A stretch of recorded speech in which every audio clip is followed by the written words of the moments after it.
여러분 안녕하십니까? 말씀으로 하루를 여는 천수답의 새벽 묵상입니다. 예레미야 50장을 묵상합니다.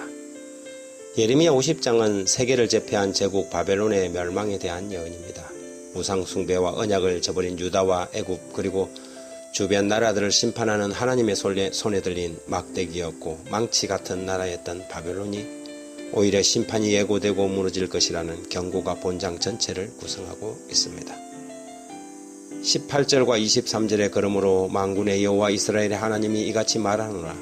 오라 내가 아수르의 왕을 벌한 것 같이 바벨론의 왕과 그 땅을 벌하고 온 세계의 망치가 어찌 그리 꺾여 부서졌는고 바벨론이 어찌 그리 나라들 가운데서 황무지가 되었는고 애굽과 아수르, 바벨론 등 오리엔트를 점령했던 강대국들은 일어날 때는 그 기세가 영원할 것 같았지만 새로운 제국의 등장 앞에 속절없이 무너졌습니다.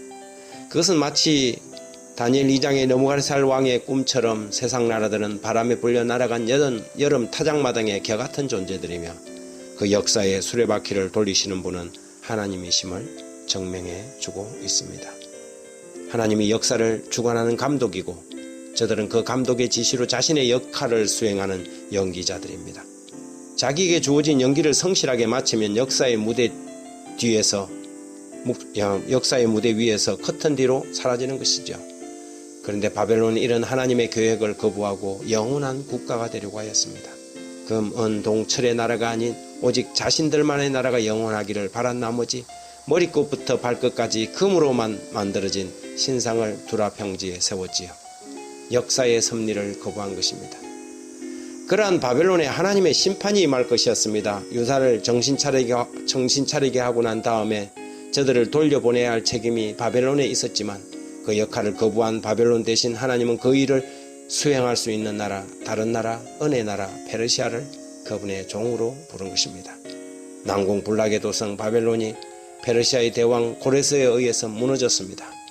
무너졌도다 큰 성 바벨론이여. 막대기를 움직이시고 주관하시는 하나님을 잊어버리고 자신의 힘을 믿고 날뛰던 바벨론이 허망하게 무너지는 것처럼 교만한 나라와 교만한 백성들과 교만한 사람들은 무너질 것입니다. 하나님께서 주시지 않는 역할을 자임하고 과도하게 욕심을 부리는 자는 명예로운 퇴임이 아니라 부끄러운 퇴진을 맞게 될 것입니다. 바벨론이 그랬습니다. 예레미야 50장 31절과 32절에 주 만군의 여호와의 말씀이니라.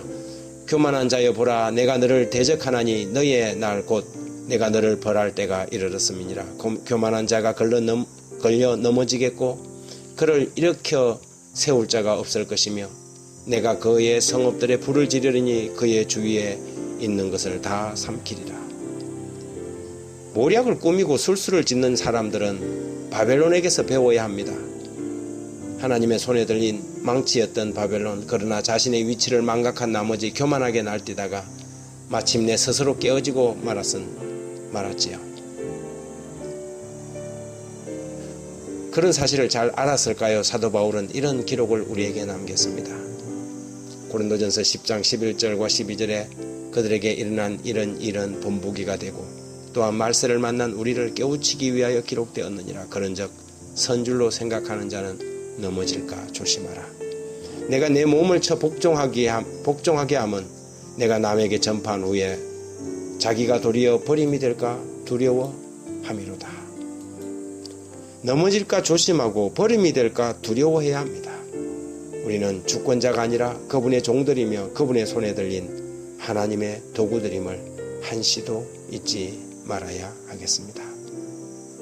하나님 우리 아버지, 저 제국 바벨론이 무너지듯 하나님을 잊고 자신이 주인이 되어 날뛰는 모든 나라와 인간들은 마침내 무너졌습니다. 넘어질까 조심하고 버림이 될까 두려워하는 겸손한 자세를 이 새벽에 배웁니다. 주님의 뜻이 이 땅에서 이루어지길 기도합니다. 오늘도 겸손히 주의 뜻을 행하고 주신 말씀대로 청종하고 순종하는 하루를 살게 하여 주옵소서. 예수님 이름으로 기도합니다. 아멘.